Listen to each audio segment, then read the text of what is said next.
2022, um ano muito esperado para todos os fãs de futebol do planeta por ser ano de Copa do Mundo. Mas este ano será uma Copa peculiar, pois o maior campeonato de esporte do mundo será realizado apenas em novembro. E também será a primeira vez que um país do Oriente Médio sediará a Copa do Mundo. Mas com toda certeza será ainda mais peculiar para nós brasileiros, pois como todos nós sabemos, ano de Copa é ano de eleição. Esta tradição, por assim dizer, começou em 1930, quando surgiu justamente a primeira edição da Copa do Mundo e se manteve até 1950, justamente o ano onde tivemos realizado a Copa do Mundo em nossas terras tupiniquins. Copa essa onde ocorreu o Maracanaço, que era considerada a maior tragédia da seleção brasileira até 8 de julho de 2014. Nossa tradição só voltou no ano de 1994, o ano do Tetra brasileiro. Já agora, no dia 2 de outubro de 2022, foi realizado o primeiro turno das eleições para presidente da República.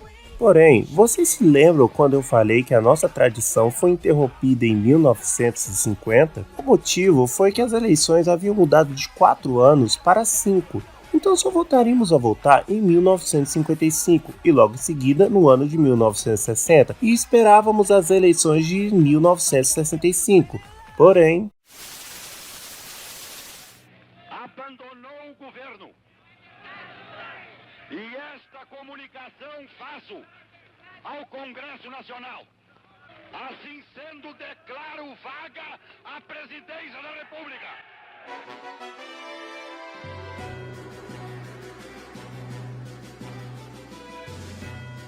No dia 1º de abril de 1964 foi dado início à ditadura/regime militar, que mudou radicalmente da noite para o dia a República do Brasil. Até hoje, a controvérsia desse período, se foi uma ditadura ou não, se foi bom para o nosso país ou não, se foi o melhor período do Brasil ou o pior período do Brasil. Mas uma coisa é incontestável sobre este período: você gostando ou não, você não podia votar. Mas se engane que a Copa do Mundo neste período deixou de ter relações com o governo brasileiro. Apesar do Brasil não ter vencido a Copa de 66, o governo da época fez questão que nosso futebol fosse motivo de orgulho. Essa relação ficou ainda maior em 1968, quando o governo começou a ter poder não apenas da seleção brasileira, mas também como os clubes brasileiros. Com todo esse poder nas mãos do governo, o técnico da seleção brasileira, João Saldanha, ficou incomodado. Ele era assumidamente comunista e contra o governo militar. Apesar disso, houve tentativas do governo em se aproximar de Saldanha, já que era de total interesse em ter uma ótima relação com a seleção brasileira. Mas tudo isso foi por água abaixo quando em 1969 morre o presidente Costa e Silva e se inicia o governo de Médici, que fez uma pressão absurda para que Saldanha fosse demitido do cargo de técnico. Então, poucos meses antes da estreia da Copa de 1970, Saldanha é demitido por supostamente ter tido um conflito com o diretor de futebol da CBD e ao ter colocado Edson Arantes do Nascimento no banco em uma partida contra a seleção chilena. Porém, o próprio Saldanha havia declarado pouco tempo antes de sua demissão que estava em harmonia com toda a comissão técnica. De qualquer forma, sua vaga ficou para Mário Jorge Lobo Zagallo.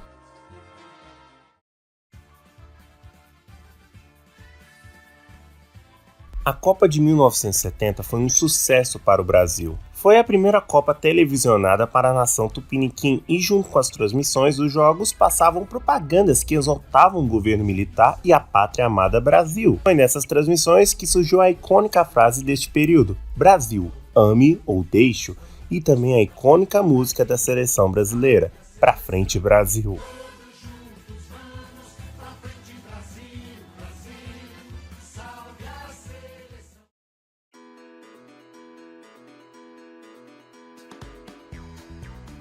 Com todo esse clima, o futebol brasileiro até então estava em seu auge, e o governo militar começou a construir vários estádios com a capacidade mínima de 20 mil pessoas, além de finalmente uma criação de um campeonato nacional em 1971. Enquanto isso, havia um clube na capital paulista que até mesmo antes da tomada de poder dos militares em 64, já era gerenciado de forma similar.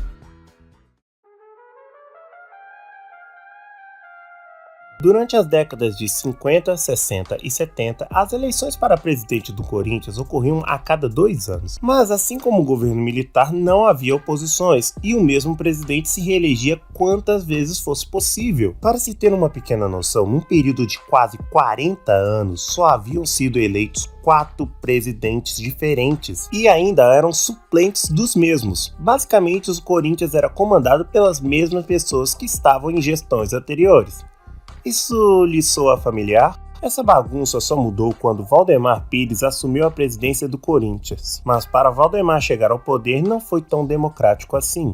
Nosso querido Waldemar só obteve a capacidade de assumir a presidência do Corinthians graças a Vicente Matteus. Mas se engane que seu Vicente via Waldemar como um homem capaz de presidir o clube. Seu Vicente já estava no poder há 9 anos, e por mais que o estatuto do clube não permitisse toda essa longevidade, ele não queria largar o osso. Então, para continuar no poder, seu Vicente se candidatou como vice-presidente de Waldemar Pires, com o discurso de renovar a diretoria do Corinthians. Sério, isso não lhe lembra alguma coisa? E deu certo, no dia 9 de abril de 1981, Waldemar Pires assumiu a presidência. Então, durante seu mandato, algo não esperado por seu Vicente aconteceu. Como vocês sabem, a verdadeira intenção agora do vice-presidente era que Waldemar fosse um mero fantoche, mas seu Waldemar não deixou essa sombra de Vicente Matteus o atrapalhar nos objetivos que ele tinha para o clube.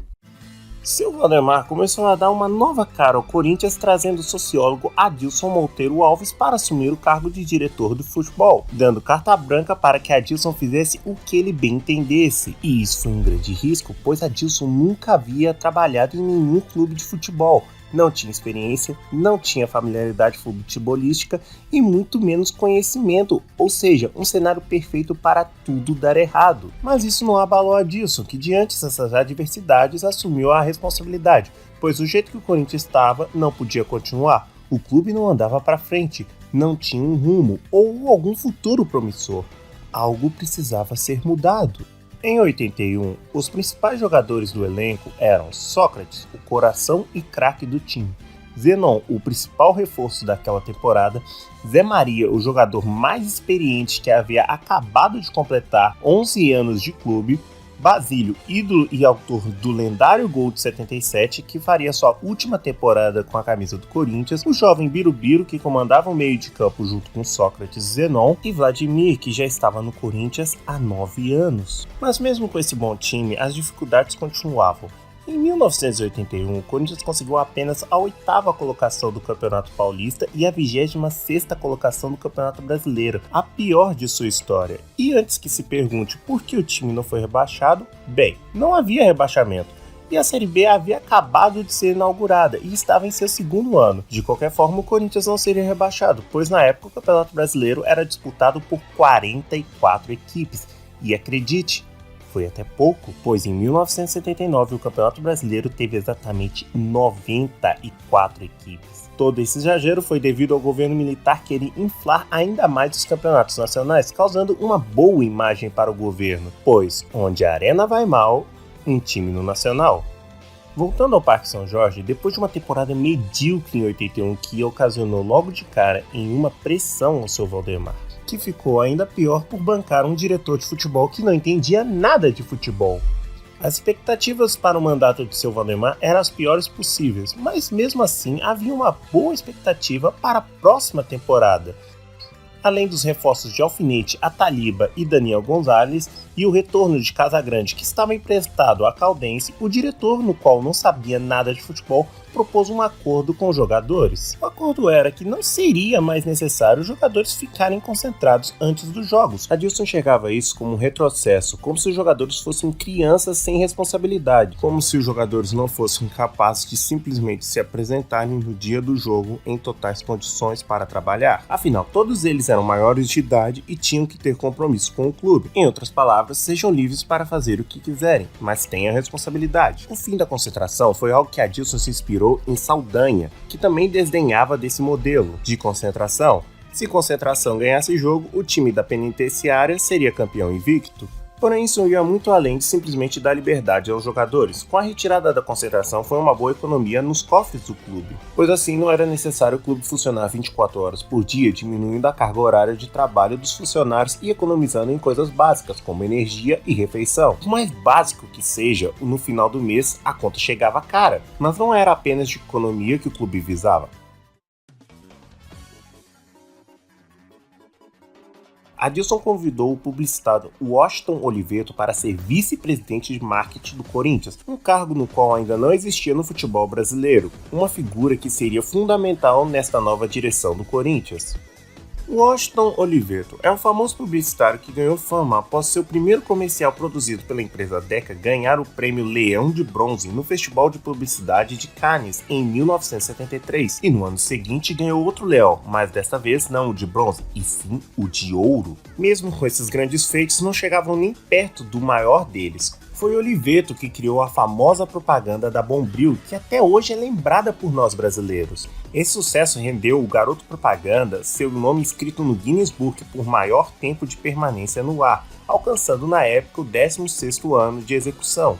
A parceria entre Oliveto e a Bombril terminaria apenas em 2013, parceria que durou mais de 30 anos. Apesar de uma escolha arriscada para a direção de futebol, a escolha de Oliveto para o marketing foi certeira. Apesar de Oliveto ser apaixonado por futebol, ele nunca quis trabalhar no ramo. O motivo de aceitar a proposta do Corinthians foi justamente por ser seu time de coração.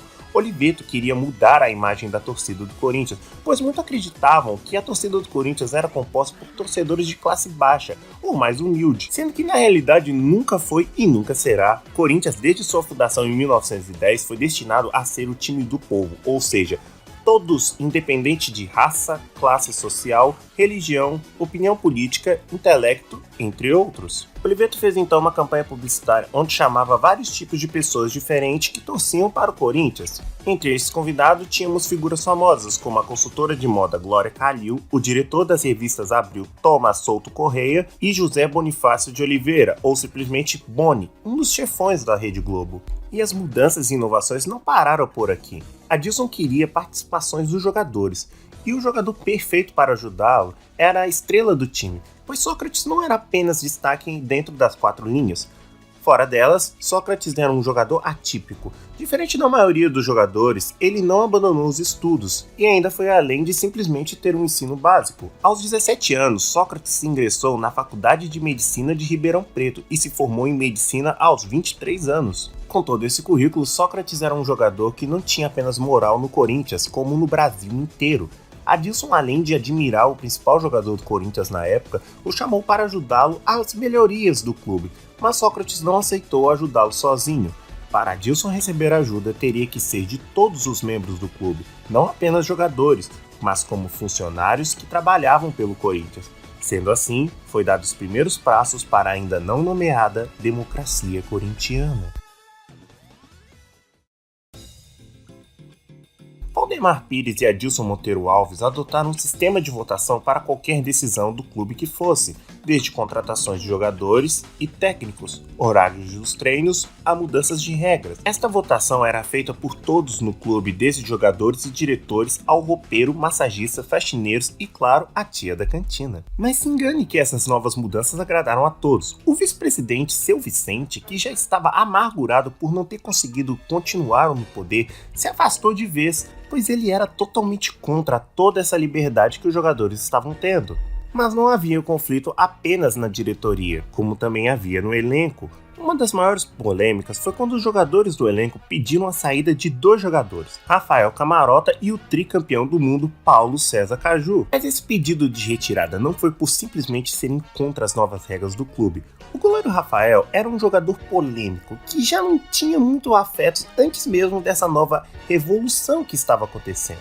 Seu principal desafeto era dele não ser o goleiro titular. Rafael ficava atrás de Solito e César. Já Paulo César Caju estava praticamente aposentado no auge dos seus 32 anos, tendo feito apenas míseros 3 jogos na temporada de 81. Caju teve no total na sua passagem pelo Corinthians 4 jogos e nenhum gol ou assistência, sendo assim até hoje uma das piores contratações da história do Corinthians. Enfim, eram 2 jogadores que estavam realmente conturbando o ambiente do clube, então os pedidos dos jogadores para a retirada deles era mais do que justo, pois o principal objetivo da diretoria e do elenco não era revolucionar nada até então, e sim deixar toda a vaidade de lado, voltar a vencer e deixar o Corinthians no topo novamente.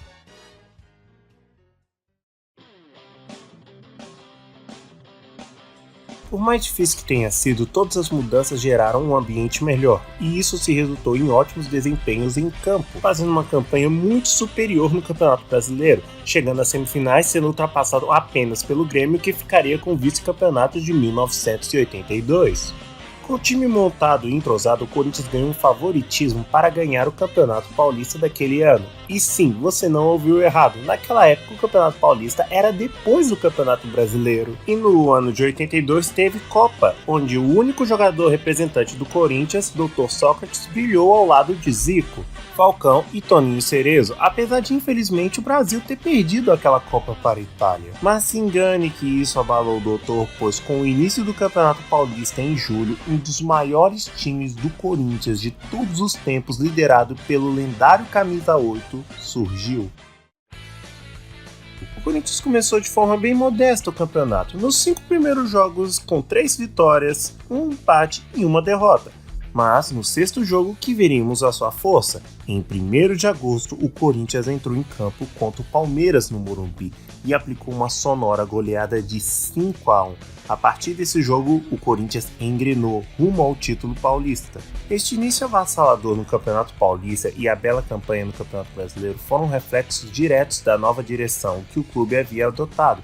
Os jornalistas estavam perplexos com tudo o que estava acontecendo dentro do clube, pois imagine você, brasileiro, em mais um dia comum neste período, enquanto via outras populações de outros países pelo mundo exercendo seus votos e escolhendo seus governantes, enquanto você não podia eleger nem sequer um simples vereador, e de repente começar a testemunhar que um clube de futebol era totalmente oposto da realidade que o Brasil vivia. Os jogadores começaram a ser tratados como estrelas não apenas por chutar uma bola, e sim pelas suas opiniões divergentes, pois na época era totalmente utópico o que estava acontecendo. Sócrates, Casagrande, Vladimir e Adilson começaram a dar palestras explicando não apenas para os jornalistas, mas a todos os brasileiros o que estava acontecendo. Caso não tenha ficado claro, ninguém fora do clube estava entendendo nada.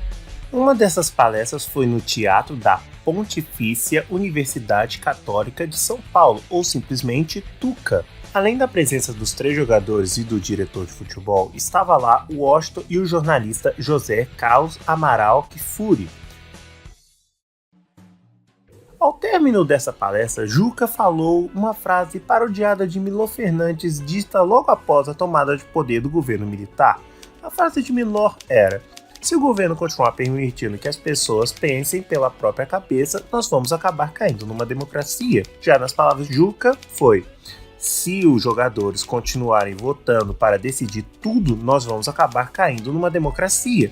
Essa frase soou perfeita para o Washington Oliveira, que imediatamente anotou em um guardanapo e no dia seguinte batizou esse movimento corintiano de Democracia Corintiana.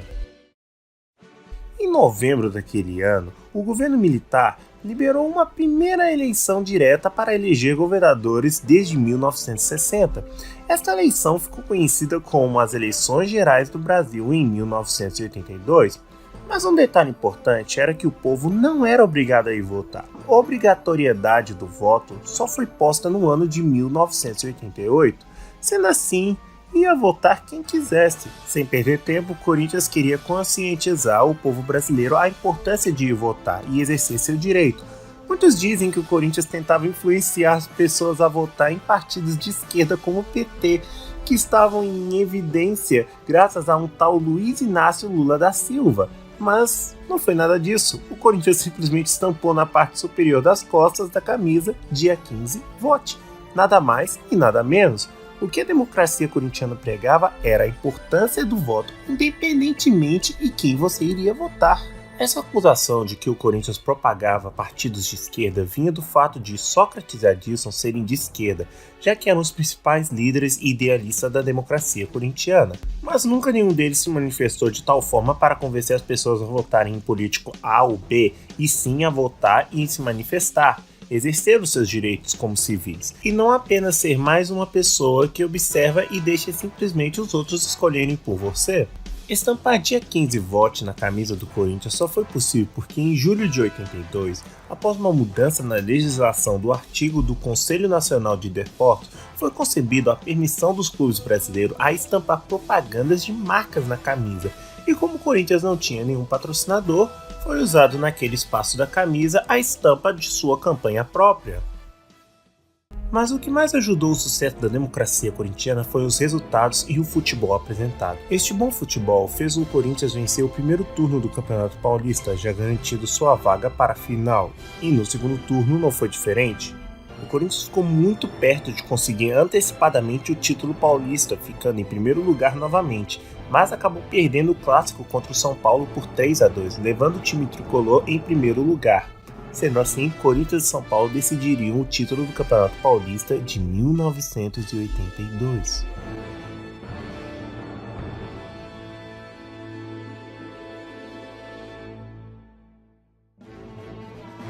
Bola tocada pro gol! Zenon e Vladimir participando no toque de Zenon na cobrança. Dario bateu. Golaço! Dario Pereira, camisa 4 no rebote. Mas se engane que esta última derrota foi tranquila, pois de todos os adversários possíveis, o São Paulo era o pior de todos para se enfrentar na final.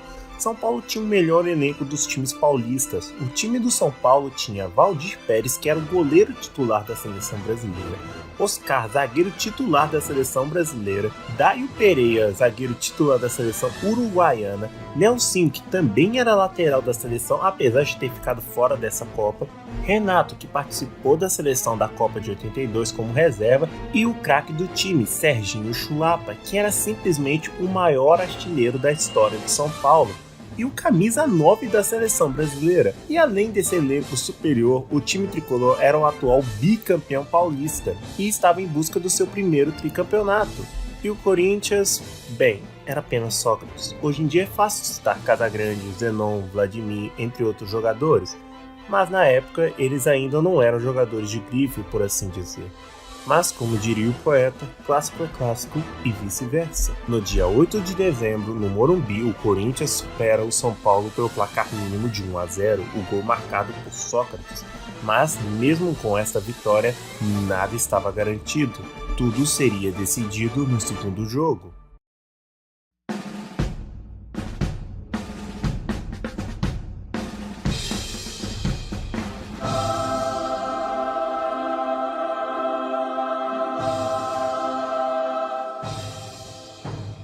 Sábado, dia 12 de dezembro, Corinthians e São Paulo voltavam ao Morumbi com a presença de mais 65 mil torcedores para decidirem o título paulista.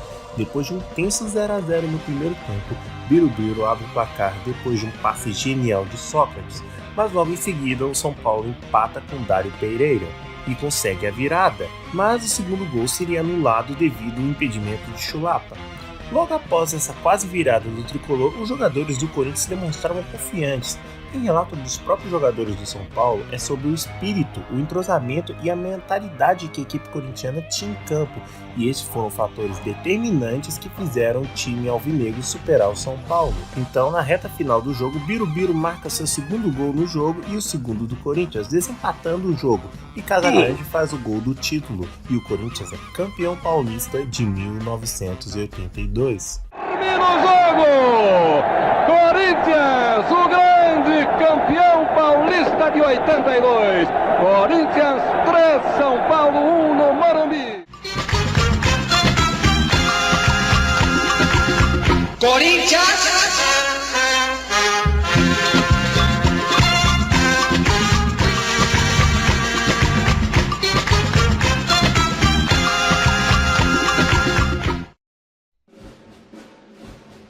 Bom, já em 1983, todos os senadores e governadores eleitos pelas eleições do dia 15 tomam posse de seus mandatos. E o adeus a um dos maiores jogadores de todos os tempos que já havia vestido o manto corintiano. Garrincha falece aos 49 anos. Já a democracia corintiana continua a todo vapor com o título. O sucesso da nova gestão e um começo avassalador no Campeonato Brasileiro, vencendo Tiradentes por 10-1, que é até hoje a maior goleada da história do Campeonato Brasileiro, o Corinthians resolveu investir em seu elenco, trazendo mais uma estrela para se juntar a Sócrates. O nome escolhido foi Emerson Leão. Leão iniciou sua carreira no Comercial de Ribeirão Preto, o maior rival do Botafogo de Ribeirão Preto, e logo ganhou destaque e foi contratado pelo Palmeiras, onde fez mais de 500 jogos com a camisa palestina, e isso lhe rendeu 3 convocações para a Copa do Mundo até então. Em 82, Leão estava no Grêmio, onde vinha de 2 vice-campeonatos, sendo eles o Gaúcho para o Internacional e o Brasileirão para o Flamengo. Além dessas derrotas, Leão não conseguiu uma vaga para a Copa de 82. Mesmo assim, Leão era um goleiro de prestígio que qualquer torcedor gostaria de tê-lo como titular de seu time. Então Adilson colocou a proposta de contratar Leão à mesa para ser votada, e a votação foi positiva. Sendo assim, Emerson Leão é contratado em março daquele ano pelo Corinthians. Emerson Leão sempre foi um jogador linha dura e polêmico, sempre disse o que pensava e não levava desaforo para casa. Leão criticou duramente a gestão que o clube levava, pois não achava certo que os jogadores não fizessem concentrações ou poderem beber após o jogo, e isso causou a ira de Casagrande, que além de ter sido contra a vinda de Leão, Casa também achava que Leão era contra a democracia, e essa dualidade causou um atrito no Corinthians. O Campeonato Brasileiro de 1983 mais uma vez teve uma alteração em seu formato. Agora era apenas 40 equipes. O formato dessa vez foi que na primeira fase, os 3 primeiros colocados de cada grupo iriam para a segunda fase. A partir dessa fase, apenas os 2 primeiros de cada grupo se classificavam para a terceira fase. E novamente, os 2 primeiros de cada grupo se classificavam para as quartas de final do campeonato. O Corinthians encerrou o Brasileirão na terceira fase. Já no Campeonato Paulista, o Corinthians obtinha uma pressão para se obter o bicampeonato, que não acontecia há 30 anos. Mas com a mesma base e o mesmo estilo de jogo, o Corinthians foi dominante no Campeonato Paulista, que assim como o Brasileirão teve seu formato modificado. Neste ano, os times foram separados em 4 grupos. Todas as 20 equipes se enfrentavam em jogos de ida e volta. Os 2 primeiros colocados de cada grupo se classificavam para a segunda fase, que era composta de 2 grupos, onde os 2 primeiros se classificavam para a semifinal do Paulista. Sem muitas surpresas, o quarteto paulista classificaram para a semifinal. Os confrontos seriam São Paulo contra Santos e Corinthians contra Palmeiras. Corinthians e Palmeiras haviam se enfrentado 2 vezes neste ano. No primeiro jogo, vitória do time palestino. No segundo jogo, um empate 1-1, mas foi um jogo marcante para a torcida do Corinthians, pois foi o jogo de despedida do Super Zé, que havia feito seu último jogo contra o Santander em um empate sem gols.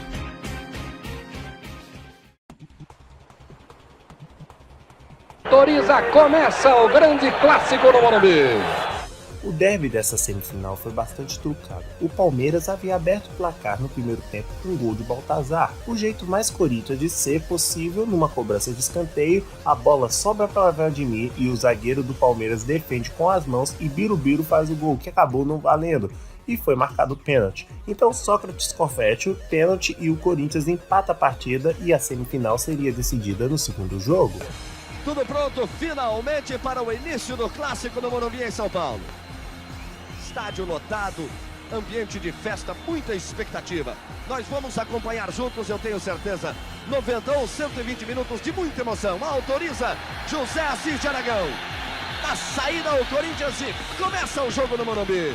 Numa quinta-feira às 21 horas, o Corinthians enfrentaria o Palmeiras no jogo de volta e sofreu uma grande pressão do Palmeiras, mas Leão mostrou a que veio e não deixou os palestinos abrirem o placar, e aos 21 minutos do primeiro tempo, Sócrates faz uma pintura abrindo o placar e colocando o Corinthians em vantagem. Com um placar mínimo, o Corinthians administra o jogo e se classifica para a final do Campeonato Paulista em busca do seu bicampeonato. O Corinthians teria o São Paulo novamente pela frente na final. Em busca de vingança, o time tricolor vinha com um grande reforço, o artilheiro Careca, que foi cotado para jogar a Copa, mas ficou de fora devido a uma lesão, que ironicamente acabou abrindo vaga a Chulapa, que havia ido para o Santos em 83. Além de Careca, o tricolor era comandado por Mário Travaglini, que foi o técnico do Corinthians durante o título paulista no ano anterior. Mesmo com o vice anterior, o São Paulo manteve seu favoritismo. No dia 11 de dezembro, o Corinthians voltaria ao Morumbi para enfrentar o São Paulo. Primeira partida na decisão do Campeonato Paulista de 1983. Decisivo como sempre, Sócrates abre o placar. Esse jogo ficou marcado pela forte chuva que teve no final do jogo, que seria mais uma vitória do Corinthians sobre São Paulo, que iria em vantagem para o segundo jogo da final. São Paulo e Corinthians estão em campo. Enfim, chega a decisão, com mais de 88 mil pessoas no Morumbi. Que entrou com uma faixa hoje, ganhar ou perder, mas sempre com democracia. Isso quer dizer, Adilson, que a democracia continua firme. A democracia continua firme no Corinthians e esperemos que ela cresça e continue firme no nosso Brasil. Começa o jogo no Morumbi na saída do São Paulo. O Corinthians administrava sua vantagem no placar agregado contra o São Paulo. O time tricolor não conseguia passar daquela muralha chamada Emerson Leão. Uma grande defesa de Leão. Vai explodindo no Morumbi a torcida corintiana. E aos 46 minutos do segundo tempo, enquanto a torcida corintiana já comemorava o bicampeonato, tem a chance do gol no final, se atrapalha, tem Sócrates, pra ele, pé direito, bateu, gol! Corinthians! Gol do Corinthians! mais uma vez Sócrates abre o placar levando a torcida em êxtase. Todos querendo invadir o campo para comemorar o bicampeonato, que não vinha há 30 anos, mas justamente por causa da tentativa de invasão, o juiz deu um mais acréscimo que resultou em um gol de Marcão para o tricolor, que nada adiantou, pois o título paulista já estava nas mãos do Corinthians. Com o bicampeonato e o sucesso da democracia corintiana, o ano de 1984 seria ainda melhor para o Corinthians, certo? O ano de 1984 seria o fim da democracia corintiana. Esse seria o último ano de mandato de Valdemar Pires, que já estava de olho em eleger Adilson como o próximo presidente do Corinthians no ano seguinte. Diferente da temporada anterior, o Corinthians não conseguiu nenhum grande reforço, sendo que Emerson Leão, que foi o grande reforço da temporada passada, retornou ao Palmeiras nesse ano. Ainda assim, o Corinthians conseguiu fazer um bom campeonato brasileiro, porém foi parado nas semifinais pelo Fluminense, que seria campeão daquele ano. Mas essa eliminação seria ainda mais dolorida graças aos eventos que ocorreram em abril de 84. Dante de Oliveira foi eleito deputado federal no estado do Mato Grosso em 82.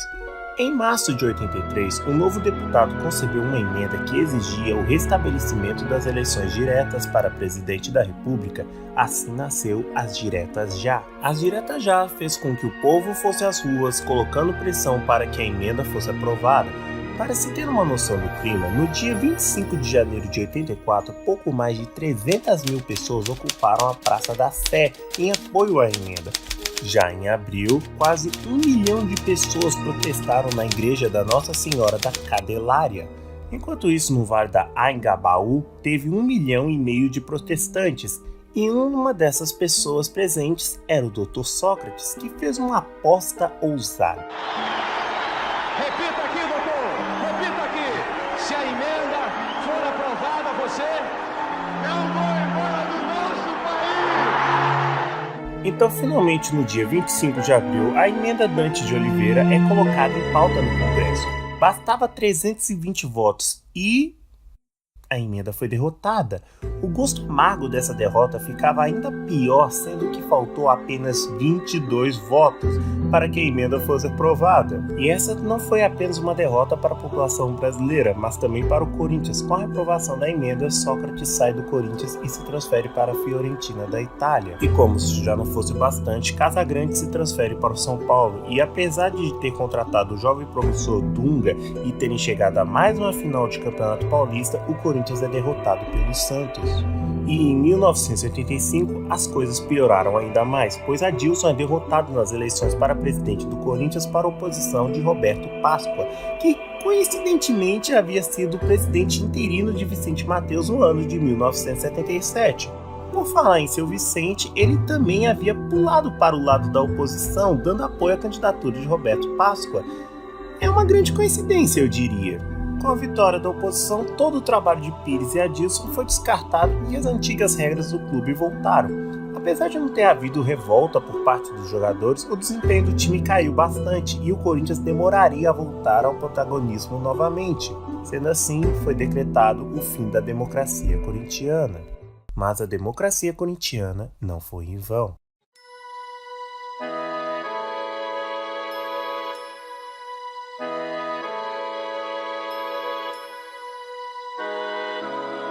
Apesar da derrota da emenda Dante de Oliveira, a população brasileira continuou lutando e protestando para que tivesse de volta o direito ao voto direto para presidente da República. E foi justamente em 1985, graças a toda a pressão popular, que o presidente João Figueiredo cede uma eleição indireta onde o governador de Minas, Tancredo Neves, foi eleito presidente da República.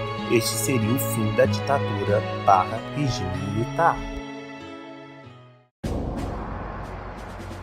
No final das contas, a democracia corintiana foi um fator determinante para o fim do governo militar e a volta da democracia. Esse movimento, além de ter sido a maior prova que o Corinthians sempre teve sua torcida gigante em todo o Brasil, provou o poder que um clube de futebol no Brasil possui.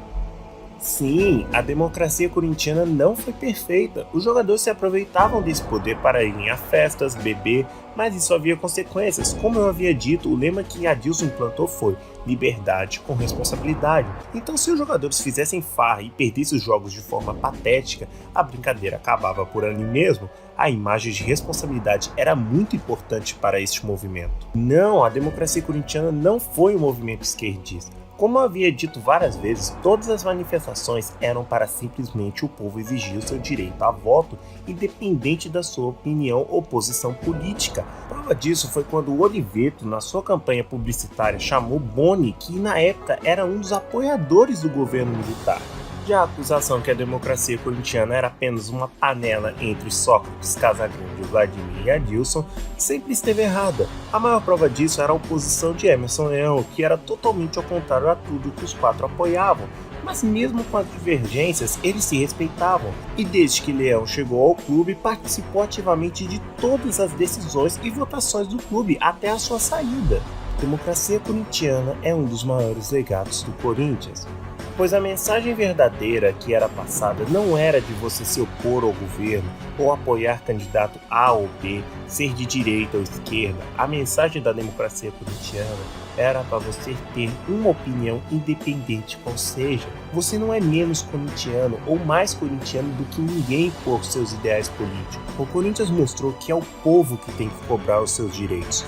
Pois se dependesse dos políticos, estaríamos até hoje esperando uma aprovação da emenda Dante de Oliveira. Mas no final das contas, nem foi uma emenda que devolveu o nosso voto, foi o povo protestando. Não será um presidente eleito que irá salvar o nosso país, e sim nós mesmos, em cima deles, sem cruzar os braços. Políticos são eleitos para serem cobrados. Mesmo que você não tenha votado ou anulado o seu voto, você tem o direito de cobrar e protestar. Todos nós pagamos impostos, então exige os seus direitos.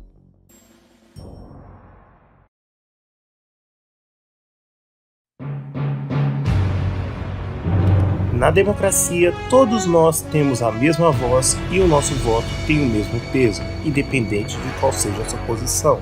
Não deixe de exigir os seus, os meus e os nossos direitos.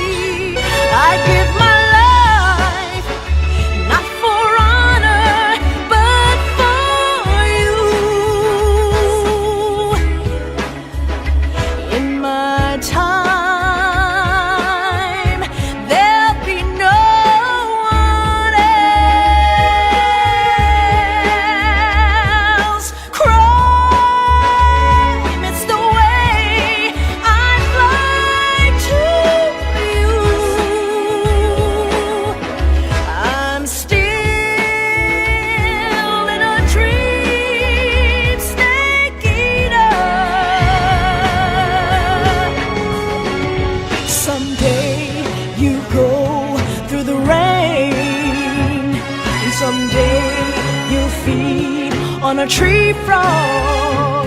It's ordeal, the trial to survive.